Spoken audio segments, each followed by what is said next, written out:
आपने active mutual funds के बारे में तो सुना होगा, जहां एक फंड मैनेजर फंड के पोर्टफोलियो को एक्टिवली मैनेज करता है और फंड के बेंचमार्क को बीट करने की कोशिश करता है। But do you know what passive investing is? Passive investing एक बाय एंड होल्ड स्ट्रेटजी होती है, जिससे धीरे धीरे समय के साथ साथ आपकी वेल्थ बिल्ड होती है। इसमें हम जो एसेट्स खरीदते हैं उनको लॉन्ग टर्म के लिए होल्ड करते हैं। आसान भाषा में इस स्ट्रैटेजी में हम एक सिक्योरिटी को पिक करते हैं और उसे मार्केट के उतार चढ़ाव के समय पर भी होल्ड करके रखते हैं, जिससे हमारे लॉन्ग टर्म फाइनेंशियल गोल्स जैसे कि रिटायरमेंट प्लानिंग वगैरह फुलफिल हो जाए। पैसिव इन्वेस्टिंग मार्केट परफॉर्मेंस को बीट करने की नहीं, बल्कि बस मैच करने की कोशिश करती है। And this is achieved by tracking and replicating a particular market index. अब जिन इन्वेस्टर्स को पैसिव इन्वेस्टिंग पसंद है, वो पैसिव फंड्स को कंसिडर कर सकते हैं, जैसे इंडेक्स फंड्स। तो सबसे पहले समझते हैं कि इंडेक्स फंड्स होते क्या हैं। तो एक इंडेक्स फंड एक ऐसा म्यूचुअल फंड होता है जिसकी पोर्टफोलियो होल्डिंग्स किसी पर्टिकुलर मार्केट इंडेक्स को, जैसे बीएसई सेंसेक्स को या निफ्टी 50 को मैच या ट्रैक करने की कोशिश करती हैं। These funds stick to the benchmark index irrespective of what happens in the stock market. Index funds में और ज्यादा घुसने से पहले यह समझते हैं कि स्टॉक मार्केट इंडेक्स क्या होता है। तो अगर आप इक्विटीज में इन्वेस्ट करते हो तो आपने सेंसेक्स और निफ्टी 50 का नाम तो जरूर सुना होगा।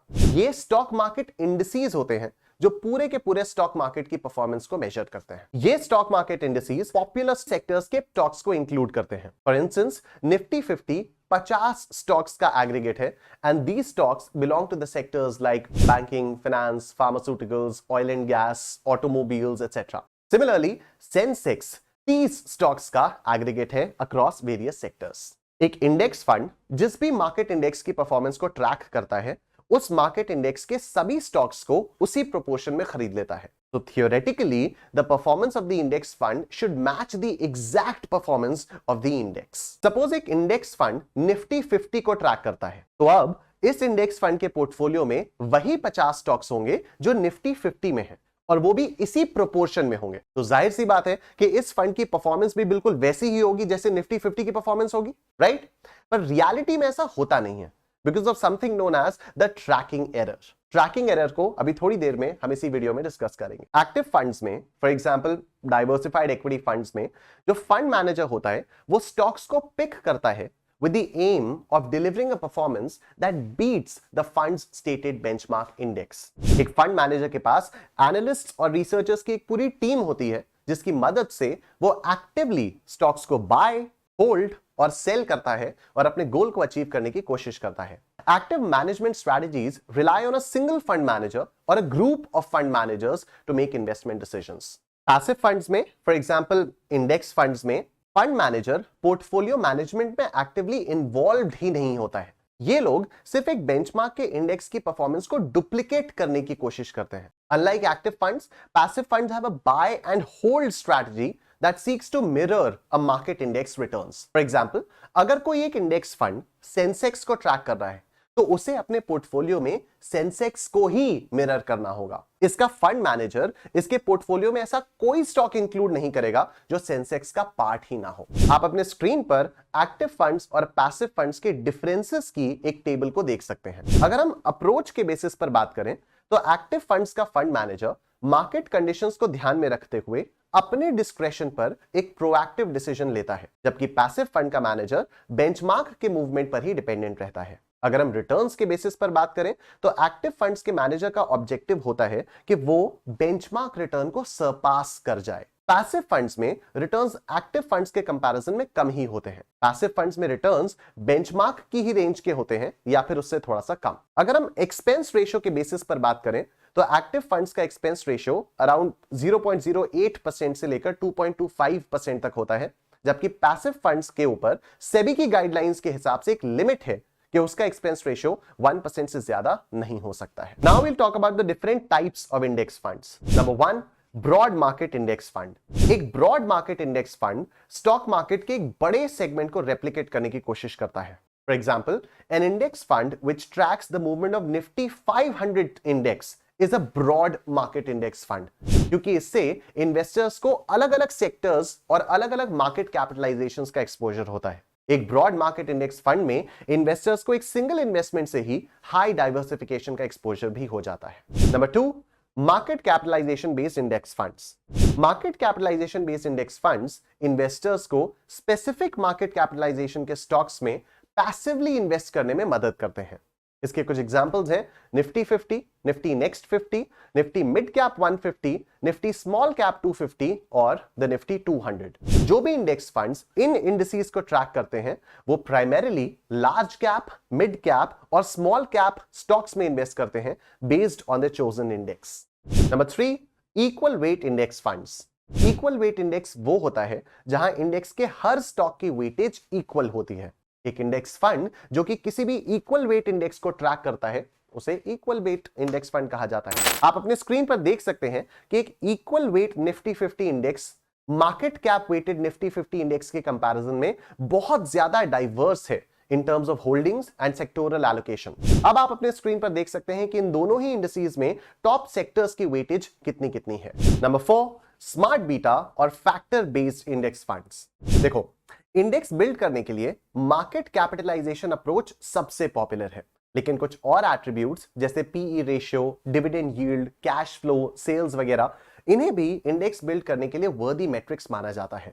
तो वो इंडेक्स फंड्स जो इन इंडिसेस को ट्रैक करते हैं उन्हें स्मार्ट बीटा या फैक्टर बेस्ड इंडेक्स फंड्स कहा जाता है। आप अपने स्क्रीन पर देख सकते हैं कि किसी एक फैक्टर के स्टॉक्स के क्या कैरेक्टरिस्टिक्स होते हैं और वो मेजर कैसे कैसे किए जाते हैं। फॉर एग्जाम्पल, अगर कोई एक वैल्यू स्टॉक है तो इसका मतलब है कि उस स्टॉक का प्राइस उसकी फंडामेंटल वैल्यू से काफी कम है और यह मेजर किया जाता है price to book value ratio से, पीई रेशियो से, प्राइस टू सेल्स रेशियो से और डिविडेंड यील्ड से। इसी तरह आप बाकी के फैक्टर्स, उन स्टॉक्स की कैरेक्टरिस्टिक्स और उन्हें मेजर करने के रेशियोज को भी अपने स्क्रीन पर देख सकते हैं। अब आप अपने स्क्रीन पर कुछ फैक्टर बेस्ड इंडिसेस के एग्जांपल्स देख सकते हैं। Number 5, sector based index funds. Indices को हम स्पेसिफिक थीम्स या सेक्टर के स्टॉक्स को सिलेक्ट करके भी बना सकते हैं। स्पेसिफिक थीम्स या सेक्टर्स का मतलब हो गया जैसे on the basis of consumption, infrastructure, technology, banking etcetera.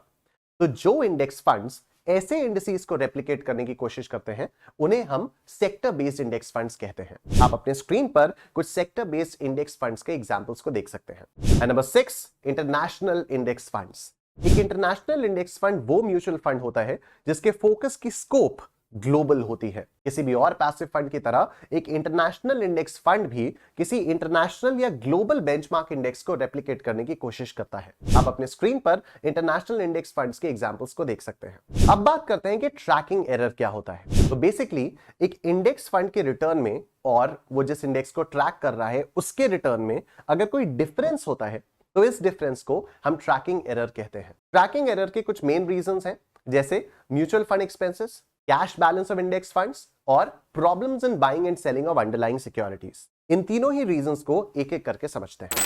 सबसे पहले बात करते हैं म्यूचुअल फंड एक्सपेंसेस के बारे में। तो एक इंडेक्स फंड के बहुत सारे एक्सपेंसेस होते हैं जैसे costs associated with buying and selling of stocks, fund management expenses, fund administration charges and so on. जितने ज्यादा ये एक्सपेंसेस होंगे उतना ही ज्यादा ट्रैकिंग एरर होगा। अब बात करते हैं cash balance of index funds के बारे में। तो इंडेक्स फंड्स कभी भी अपने एसेट्स का 100% अमाउंट इन्वेस्ट नहीं करते हैं। एक इंडेक्स फंड अपने इन्वेस्टेबल एसेट्स का 2 to 5% हमेशा या तो अलग से निकालकर कैश फॉर्म में रखता है या फिर उसे हाईली लिक्विड डेट इंस्ट्रूमेंट्स में लगा देता है, जिससे अगर कोई इन्वेस्टर अपनी यूनिट्स को रिडीम करे तो म्यूचुअल फंड उसे पैसे दे पाए। इसके अलावा कई बार ऐसा भी होता है कि म्यूचुअल फंड के पास अचानक से बहुत ज्यादा पैसा आ जाता है। इसके दो रीजंस हो सकते हैं। पहला तो ये कि कई सारे इन्वेस्टर्स ने अचानक से उस म्यूचुअल फंड की बहुत सारी यूनिट्स खरीद ली तो म्यूचुअल फंड के पास बहुत सारा पैसा आ गया, या दूसरा कि उस म्यूचुअल फंड के पोर्टफोलियो में जितने भी स्टॉक्स हैं उनसे उसे डिविडेंड मिल गया। तो ऐसे में फंड मैनेजर को इस पैसे को री इन्वेस्ट करने में थोड़ा सा टाइम लग जाता है and this can contribute to an increase in the tracking error. अब बात करते हैं problems in buying and selling underlying stocks के बारे में। तो कई बार ट्रैकिंग एरर इस वजह से भी अराइज होता है कि फंड मैनेजर जिस इंडेक्स को ट्रैक कर रहे हैं उस इंडेक्स के स्टॉक्स को खरीद या बेच नहीं पाते। This happens due to low liquidity or sudden market movements which increases the volatility of the specific stocks. आप एक एग्जांपल से समझते हैं कि ट्रैकिंग एरर काम कैसे करता है। एक इंडेक्स फंड के फंड मैनेजर का काम होता है कि वो किसी एक पर्टिकुलर मार्केट इंडेक्स को ट्रैक करे और वो जिस भी फंड की स्कीम को मैनेज कर रहा है उसका रिटर्न मार्केट के इंडेक्स से मैच हो जाए। लेकिन कुछ फैक्टर्स की वजह से, जिन्हें हमने अभी थोड़ी देर पहले डिस्कस किया, ट्रैकिंग एरर अराइज हो जाता है, जिसकी वजह से एक फंड की नेट एसेट वैल्यू हमेशा ही इंडेक्स के प्राइस से पीछे रहती है। एक अच्छा फंड मैनेजर हमेशा ट्रैकिंग एरर को मिनिमाइज करने की कोशिश करता है। जितना कम ट्रैकिंग एरर होगा, उतने ही अच्छे रिटर्न्स इंडेक्स फंड की स्कीम से अराइज हो पाएंगे। आप अपने स्क्रीन पर कुछ इंडेक्स फंड्स के ट्रैकिंग एरर की डिटेल्स देख सकते हैं। अब बात करते हैं इंडेक्स फंड में इन्वेस्ट करने के बेनिफिट्स के बारे में। नंबर 1, तो क्योंकि इंडेक्स फंड्स स्टॉक मार्केट के किसी एक पर्टिकुलर इंडेक्स को ही रेप्लिकेट करते हैं, तो किसी बड़ी रिसर्च टीम की जरूरत नहीं होती है to help the fund manager choose right stocks. इससे फंड मैनेजमेंट एक्सपेंसेस कम होते हैं as compared to actively managed funds. Number 2, index funds follow automated regulation based investing. Fund manager को बस एक डिफाइंड इन्वेस्टमेंट मैंडेट को फॉलो करना पड़ता है, thus eliminating human discretion and bias. Number 3, जब हम स्टॉक मार्केट के किसी इंडेक्स के प्रोपोर्शन में इन्वेस्ट करते हैं, तो उससे ये इंश्योर होता है कि हमारा portfolio across all the sectors and stocks well diversified है। फॉर एग्जांपल, अगर आप किसी एक ऐसे इंडेक्स फंड में इन्वेस्ट करते हैं जो कि निफ्टी 50 को ट्रैक करता है, तो you get exposure to all the 50 stocks across technology, banking, financial services etcetera. तो टू कंक्लूड, इंडेक्स फंड्स में इन्वेस्ट करने के बहुत सारे एडवांटेजेस हैं, लेकिन कुछ डिसएडवांटेजेस भी हैं। हो सकता है कि कोई एक्टिवली मैनेज म्यूचुअल फंड बहुत ज्यादा रिटर्न दे रहा हो, तो इंडेक्स फंड में इन्वेस्ट करने की वजह से you might lose on that higher return. Also, जब भी मार्केट्स डाउन हो रहे होते हैं, तब भी इंडेक्स फंड्स इंडेक्स के अलावा किसी और स्टॉक में इन्वेस्ट नहीं कर सकते। तो इस वजह से बेयर मार्केट में लॉसेस को लिमिट करना बहुत मुश्किल हो जाता है। I hope this video was helpful. Thank you for watching. Happy investing.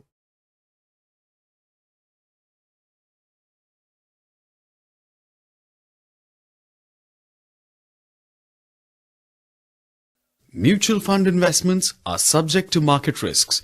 Read all scheme-related documents carefully.